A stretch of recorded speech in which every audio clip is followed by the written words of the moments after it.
the Healing Through Love podcast with Charlene Lynch and Rose Davidson. Discover Mariela Narvaez's inspiring journey on suicide prevention and battling adversity in our latest podcast episode 102.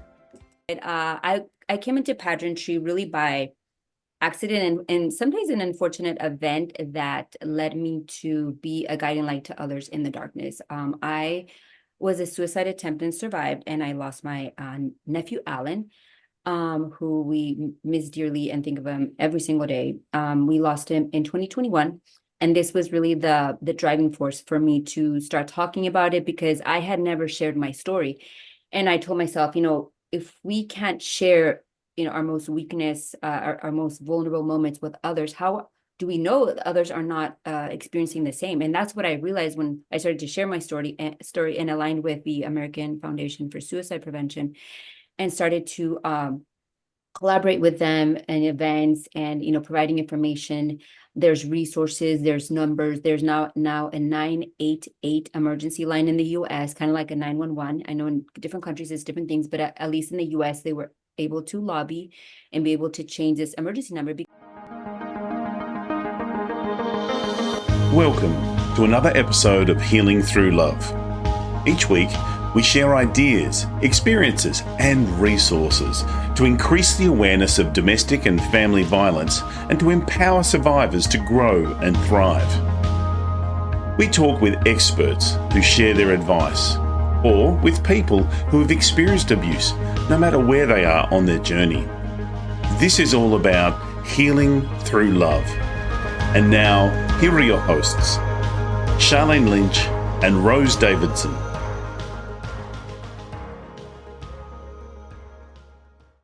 Hello and welcome to the Healing Through Love podcast, the space where stories, strength, resilience and transformation unfold. I'm your host, Rose Davidson, and I'm honoured to be your guide on this journey of empowerment and healing.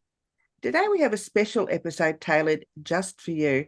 Whether you're driving, sipping a cup of tea, or simply taking a moment for yourself, I want you to know that you are in a safe space. Healing Through Love is more than a podcast. It's a community, a beacon of hope, and a reminder that you are never alone. In this episode, our guests will share a story that resonates with the core of our mission, a story that illuminates the power of love, resilience, and the unwavering strength that lies within each of us. So settle in, take a deep breath, and let the healing journey begin. But before we dive into our episode today, just a quick reminder. If you find value in our episodes, consider supporting us by subscribing on YouTube, sharing this episode, and leaving a review. Your engagement helps us reach more hearts and spread the message of healing. Today, my guest is Mariela Narvaez. I'm sorry, I've got that wrong, but I'm sure she'll correct me afterwards. We did practice it before, and it's completely gone out of my mind. Now, Mariela is going to talk to us about suicide prevention and sexual harassment. And in America, there are over 130 suicides occurring every day, and there are 1 million attempts annually. And Mariela has actually survived a suicide attempt, and she wants to share with us her journey through that dark time for her. Now, Mariela is an author. She's a bilingual speech, language and pathologist, and she's also an intuitive. She was crowned Miss Illinois International in 2022, Miss Illinois USA Universe in 2023, and Miss USA Universe Global in 2023, and she will be competing in the Miss Universe title in Miami this August. So welcome, Mariela. Thank you for joining us today, and I'm looking forward to hearing about your journey from your darkness to the light now that you bring to the world. Yes, thank you so much for having me in this beautiful space. Just this this topic alone, healing through love, is really what I feel happened to me. So this is just aligning so beautifully. So yes, my name is Mariela Narvaez, and it's a hard last name. Trust me, even my kids can't say it sometimes because it's a Spanish name, and my kiddos are half white, so I had them practice too. But all jokes aside, I came into pageantry really by accident and sometimes an unfortunate event that led me to be a guiding light to others in the darkness. I was a suicide attempt and survived, and I lost my nephew, Alan, who we miss dearly and think of him every single day. We lost him in 2021. And this was really the driving force for me to start talking about it, because I had never shared my story. And I told myself, if we can't share, our most weakness, our most vulnerable moments with others, how do we know that others are not experiencing the same? And that's what I realized when I started to share my story and aligned with the American Foundation for Suicide Prevention, and started to collaborate with them in events and, providing information. There's resources, there's numbers. There's now a 988 emergency line in the US, kind of like a 911. I know in different countries it's different things, but at least in the US, they were able to lobby and be able to change this emergency number, because 911, we know it's an emergency for specifically, but we needed something that was specific for mental health in that moment where you have seconds perhaps to save a life. And in my work, it was a lot of pain, because I had to relieve my own darkness when I was in a toxic marriage, and I had 3 kids at the time. And it was probably my most darkness moment, to where I thought I would, took pills and I thought I would just die. And, lo and behold, I woke up in a hospital. Then I was, obviously they take you for preventative measures to a medical facility. And I think that was just my turning point into, I could not have believed that, a once very positive and person, always, giving love and light, to have reached such a point. And unfortunately, sometimes darkness happens to us. There's, but with stressors and losing jobs and just relationships and mental health, and a lot of us are going through it. And the thing is, and we don't reach out for help. And I didn't, even though I have a twin sister, she knew there were some things, but I was like, oh, I'm busy. Just, you try to push people away, and to where nobody was around in that moment, and the most vulnerable moment in my life. And so fast forward to 2021, after a lot of my healing, of course, and ended up, divorcing. And now I'm, single mom with my 3 beautiful children. And they too understand that we were better, separated, because there's so much peace. And we each leading different lives, but in a peaceful and loving, positive atmosphere. So that kind of brought me to started talking about suicide. And then a pageant system reached out to me, and I had never thought myself of being a queen or going through pageantry. And as I was sharing, I'm only 5'2", and aside from wearing these 6-inch heels, I'm still the shortest queen ever. So I didn't think that this is something that I needed to do, and I was still healing, and I didn't care about competing in a pageant.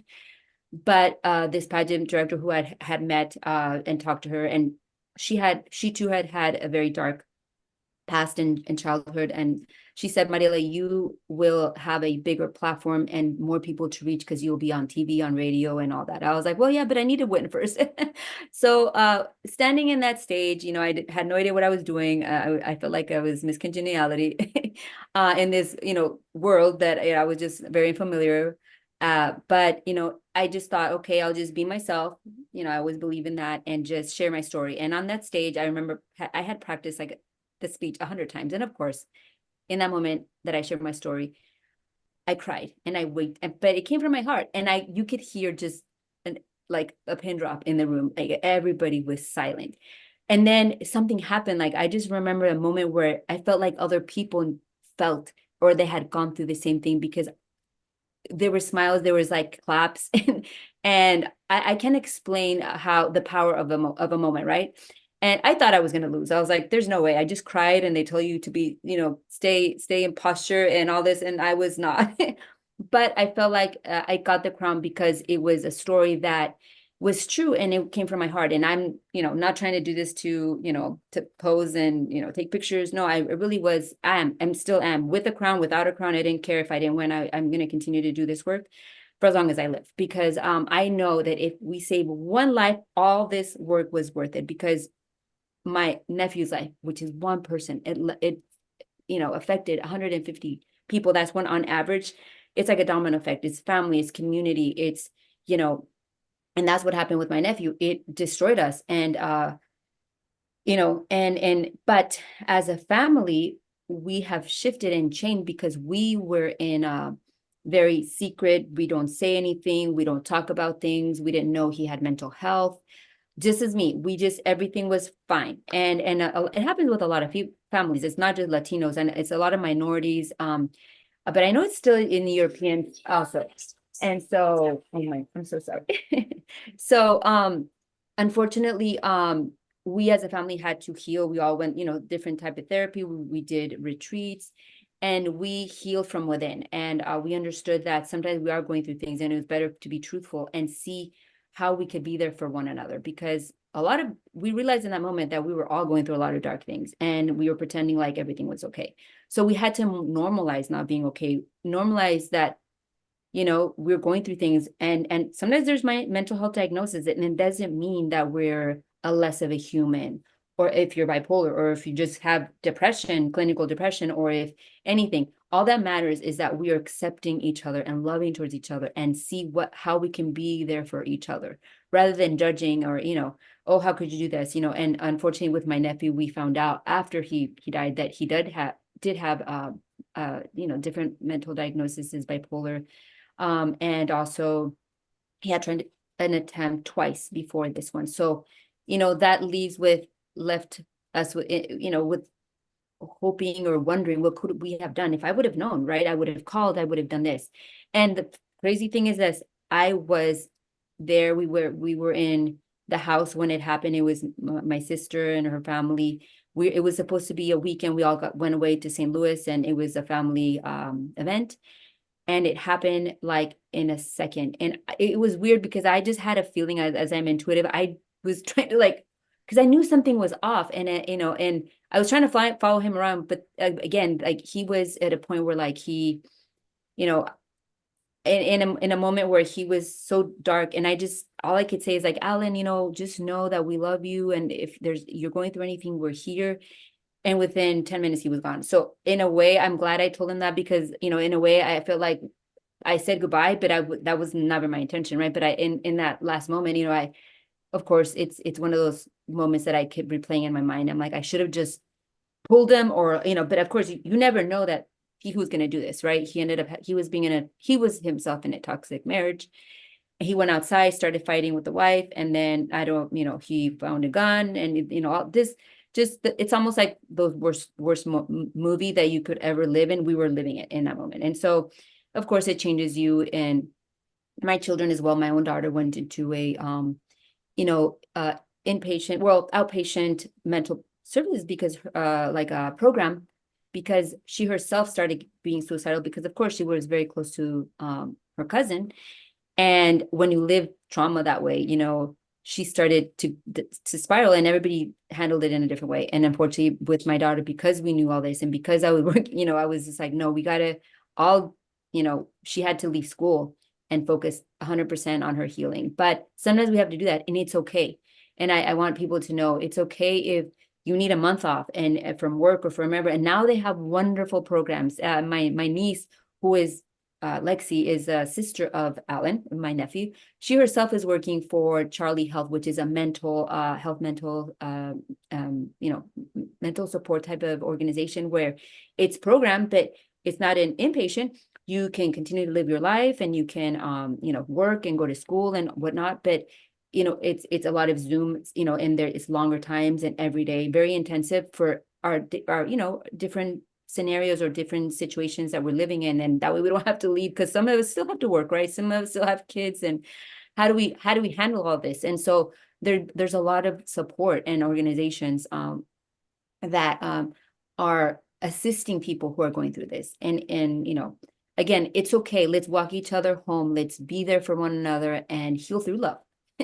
Definitely. Yeah, sometimes, Mariela, it's hard for the person who is in the dark place to recognize that they are in that dark place.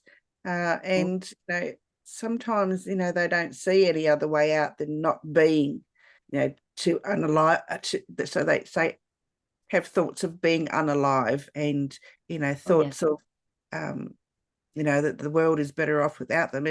And through all of the traumas and things that are happening in the world at the moment, it is quite hard for people in that dark place to see light at the end of that horrible, horrible tunnel.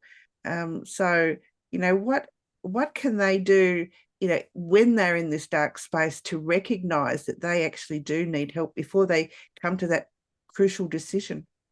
Yes, and I've made a lot of posts about this, because I've even had people say, because of your post, I ended up not taking my life. And to me, that's why I post, and that's why I do all these things, because sometimes it's about identifying that you yourself are, deciding or thinking, I don't matter, and you do.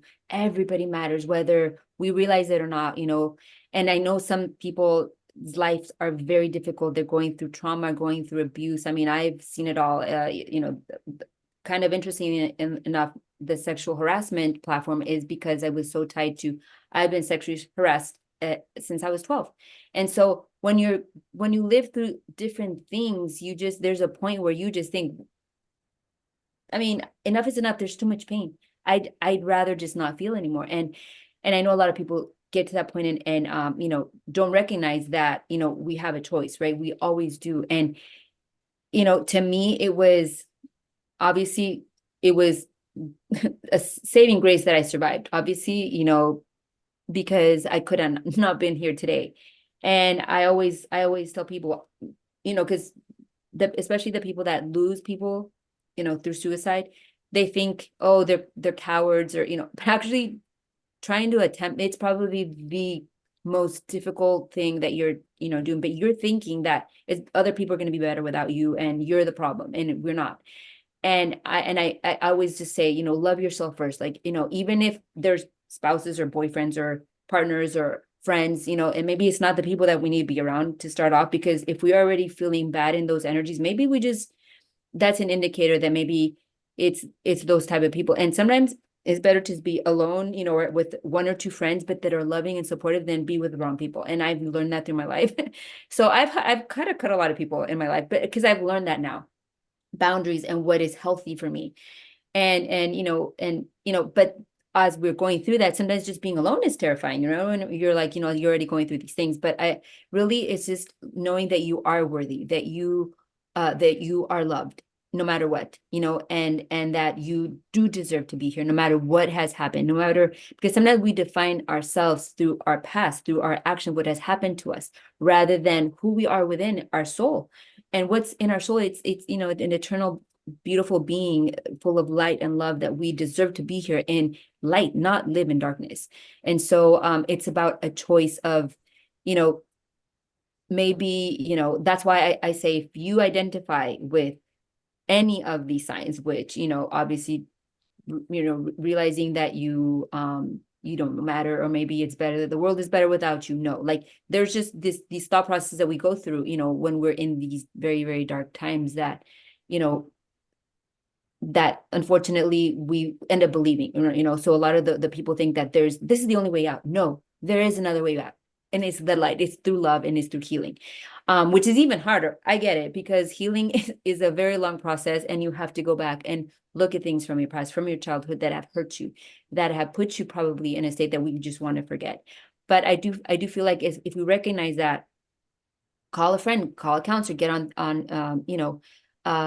therapy, call the American Foundation for Suicide Prevention in the US. I know there's different organizations throughout the world, and call 988, it's a text, just call them, and someone will be there on the line, and at least guide you in the proper directions, because our lives are so precious, and they're so fragile. And but what we don't realize is the aftermath of when these beautiful people, these beautiful souls, end up departing too early, and not knowing they could have had a longer life. Like, my nephew was 27, barely starting, his life. And it left a hole. Like, my sister will never be the same, as a mother, losing a child this way, it changes you. And even though she's healing and she's done a beautiful job every single day, I know she cries, and, you will never stop missing those beautiful people that end up, like I said, leaving too soon.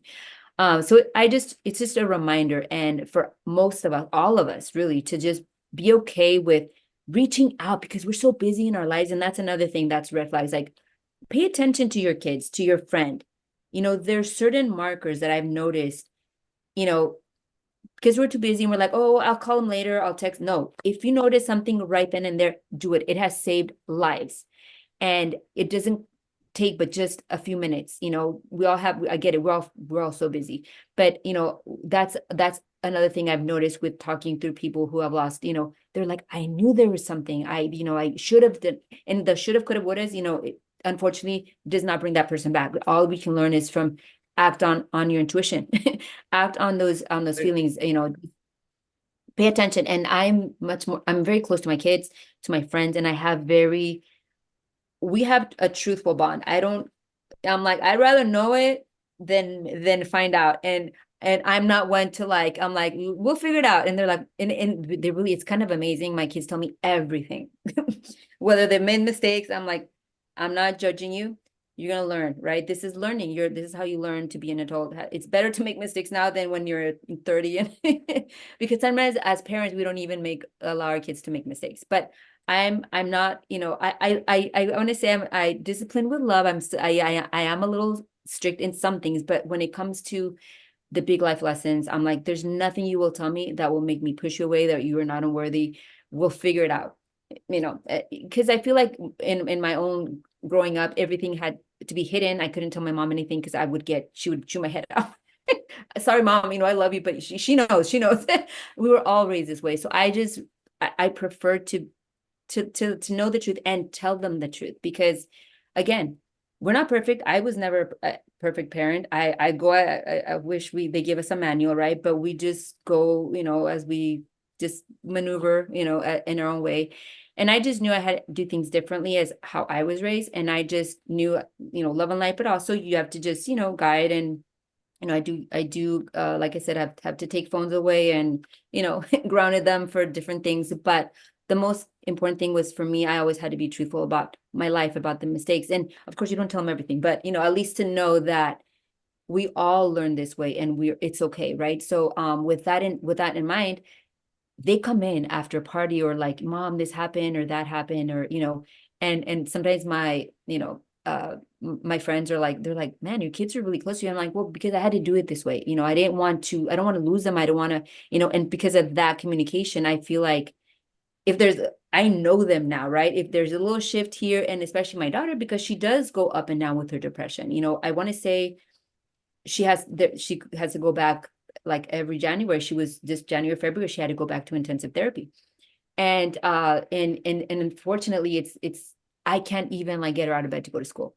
So, it's been a rough journey, healing is, but we take every day as a time, and as a parent, as a friend, as a sister, as a, mother, as a, partner, really get to know these people in our lives, because those connections will, help, us all. Because if we're more compassionate, and the world was just more compassionate, I feel like we would just be more, there would be less of this darkness, and I feel like if you give love, like if you're with me for 5 minutes and you don't leave feeling my love, then I did something wrong. And I feel like if we all do that, more people will feel like maybe, oh, there is hope. And that's why when I'm in the streets, I smile at everybody. I talk to everybody. My kids are like, Mom, can we go to the store and you not talk to someone random in the store? And I'm like, I can't promise you that, because I feel like even a smile will change someone's life. And I feel like, if we just give a little more love and give a little more light every single day, it's a domino effect, right? We're not going to change the world, all at once, but I feel like if it's a little shift to, into just being humans and allowing ourselves to just, change. Change starts from within and then without, right? So just little things we can do that I've just noticed have, changed within my own family. And is it perfect? No, we still struggle. We have highs and lows, and it's life, right? That's that's what life is all about, right? It's a journey. But more than anything is that we just have to do this together and just be supportive, care to where because you never think, oh, it's not going to happen. But that's what we thought. I thought, oh, and it can, and it happened to me, and, it really, really can. So never think it won't happen, because, just like all those tragic stories that we read about, it does come true. Mariela, you've got a book out. It's called Starseed. Where can people find that? Oh, yes. So you can find me on Amazon and either in my publishing house, but I love Amazon because you can find all my books there. I have keto books as well. I love nutrition. I almost became a nutritionist, but my love has been speech pathology. So I feel like and then psychology. I started in psychology. So I feel like I can have a PhD right now. I changed degrees several times. But yes, the Starseed, and it's very interesting because I wrote this book when the main character is my daughter, and then the supporting actors are my kiddos. So my kids were actually the inspiration for this series, and it's really about embracing who you are, breaking the mold. Because when I was growing up as an intuitive, I feel like someone just dropped me on this planet, and I and I had to defend myself. I could just sense things and read things, and people were just like weird to me. I'm like, they were rude and they just had an agenda. And I just come with unconditional love. And people were like, what's wrong with you? I just felt like I didn't belong here. So for that purpose, I wrote this book. And it was really for my daughter because I started to identify the same traits as I did as a kid. So I wrote this for her, not knowing that it would become this book series about all of us just being who we are, and some of us are painters and actors and writers and musicians and doctors, and we have gifts. And obviously it's star seeds, right? It's like we are pieces of stars, right? And we really are as unique as stars because we are all part of a collective universe. And when we embrace who we are within and whatever it is that we come here on earth, and not listening to your parents and society, what is your mission here? What are you coming here to do? And I feel like if we really are honest with ourselves, because sometimes we try to do what other people want, or to make our parents happy, but when we're truly unapologetically ourselves, we follow our true soul's true path. And that's what I did, and I've done many crazy things. Well, not crazy, but they're like, you have done like a lot of things. And I'm even an actor, and I do actings and projects and things like that, but I'm very creative as well. So I just kind of like have done the things that in my heart, in my soul, just they fulfill me. And it's my passion.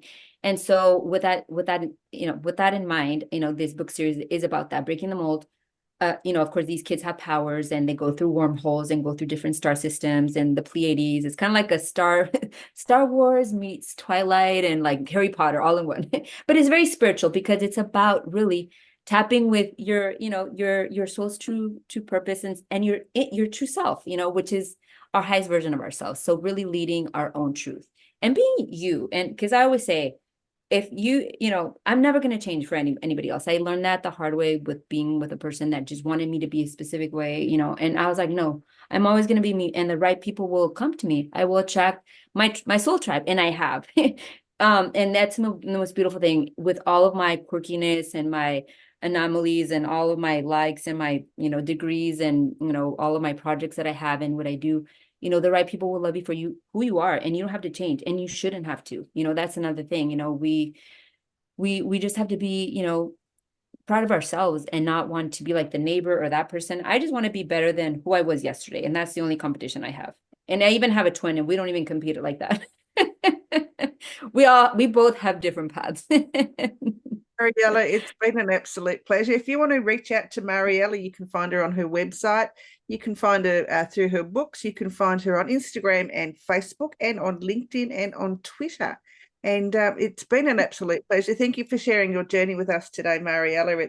Thank you. It's been enlightening, and I'm sure that any of us that are feeling in that little dark space, that they can gain some inspiration from your journey. And please, people, don't be afraid to reach out if you are feeling that that you aren't coping with life anymore. Reach out to somebody. It doesn't have to be a family member. It doesn't have to be a friend. It doesn't have to be anyone that you know. Even reaching out to a stranger, ring a helpline. Go and see your GP. Go and seek that help, because you are worthy. You are wanted. It may not feel like it, but you really are. And please just reach out, because you deserve to be here just like anybody else does. And it doesn't matter what you're going through. Just find that little spark of courage in you to reach out. Thank you so much, Mariela, and Thank you and for having me. I look forward to talking with you again sometime in the future. Definitely. And definitely check out my my website if you never, ever need help with any of these resources. You can contact me and I'm happy to help and direct you in the right direction. Wonderful. Thank you so much. Bye-bye. Love and light. Thank you for joining us for this episode of Healing Through Love. You can get further resources, see the show notes, or simply reach out to us via our website at htlaustralia.org. Thanks so much for joining us, and we look forward to your company next time on the Healing Through Love podcast.